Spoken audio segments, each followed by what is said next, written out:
Hello there, my name's Dave Allen. I'm Good and Geeky, and today, once again, we're looking at Affinity Designer. And one of my favourite places in Affinity Designer is the FX panels. I like doing stuff with the FX. So let's see what we can do with this here. Grab that there. We've got our layer FX over here now, look. One of the things you can do, I didn't realise you could do, is multiple outer shadows. So let's put a shadow on that there. I've got a shadow going off to the top left at the moment, but I can bring that shadow around and put it down the bottom here. That's cool. And basically, when you're making a shadow, you've got this radius here, which is how soft the shadow is. And then also we've got this offset. So that there with hardly any offset at all. You have to have some sort of offset, otherwise you won't see it. So let's put it down to about there. And generally you want to work on the basis that the further away from the original item, the more of a radius you want to put in there, because that's kind of the way shadows work, you know. So this one here, I'd probably put it around about there. And then you can change the opacity as well if you want to. So if you want a darker shadow, you still have the same sort of softness there, but you've got some more darkness in there. And you can also change the blend mode as well if you want to. So you can put it onto darken. We can go for colour burn. Some of these things aren't going to do anything. It depends upon what colours you've got selected for the colour of the shadow. We've got overlay there and soft light. Gives us different effects. So choose one that kind of suits your purpose there. Usually you want to go for multiply. Okay, so that's our first shadow. Now let's put a second shadow on there. Let's click on this one here and do a plus. And now we can have a second shadow. I mean, normally you wouldn't have two shadows on something like this, but you never know. There could be two light sources, in which case you're going to have two shadows. So let's put the shadow over off in a different direction. So it's on a different angle there, and make it so that it's maybe further away from the design as well. So we put it right over there, and obviously further away, then we need to change the radius and make the radius a bit softer as well. And maybe we could bring the opacity down too. Okay, so that's two shadows there. I don't know what this does here. Fill knocks out shadow. Let's have a look at this here. Well, I didn't realise what was going on at first, but it actually put in another outer shadow.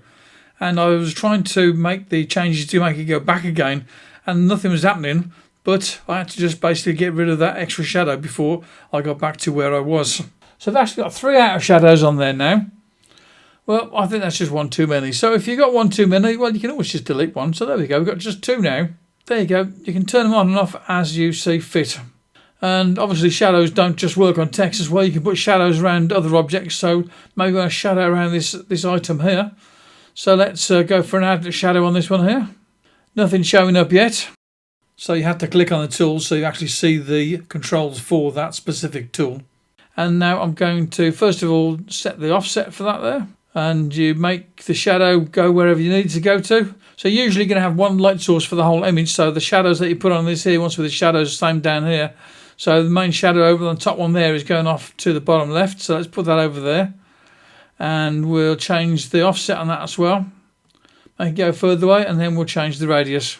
So nice soft shadow there, maybe make it a little bit darker, make the thing stand out a bit more. That's cool. And sometimes you might want to have a bit of a space in between the object and the shadow. And with outline, let's put an outline on it. Put a radius. So there we've got a radius coming up there. What I want to do with this here is I want to make the colour as the background. So I'm going to go to this here, the colour. And then I'm going to get the colour select tool there. So I'll get that. And I'm going to put that into there. There we go. So now I've got a bit of a sort of gap in between the object and the shadow that's going behind it. Sometimes you won't want to do that. It just depends on how the design's working out. That's kind of good. I like that. As you can see with the outline, we can also do a thing where you have more than one outline. So let's put a duplicate in there. And with this duplicate outline, let's put a radius on there. So let's change this colour of this one here so we can see it. And let's just put it any old colour there. So we've got that colour in there. And I'm going to change the thickness of that. So now you can see, if you look very carefully, we've got this outline here, which is, make it thicker. Then we've got this outline here, and we can do this one here, put a radius on there to make that thick as well. So now we've got two outlines on it. So there you go, you can have multiple outlines, multiple shadows. You can have multiple inner shadows as well. So anything where you've got a plus sign on here, you can put a duplicate effect. So this is Dave Allen, and we're having a little bit of a look at what we can do with multiple shadows and multiple outlines in Affinity Designer version 2. Go and have some fun with this. If you haven't already subscribed to the channel, subscribe now. There's going to be more tutorials coming. And don't forget to put a like on the video too. It all helps with the algorithm, you know. Got to have a good algorithm going. Anyway, I'm Dave Allen. Bye-bye now. Talk to you again soon.